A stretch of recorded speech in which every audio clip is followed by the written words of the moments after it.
সব আঘাতের ক্ষমা হয় না, কারণ কিছু আঘাত শরীরে নয়, আত্মায় লাগে।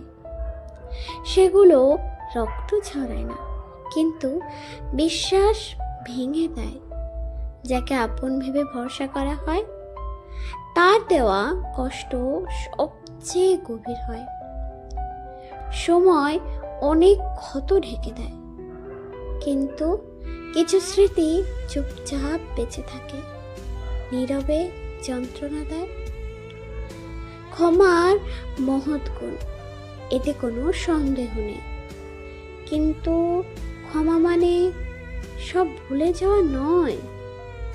কিছু আঘাত মানুষকে বদলে দেয়, আগের মতো সরল থাকতে দেয় না। তাই সব আঘাতের ক্ষমা হয় না।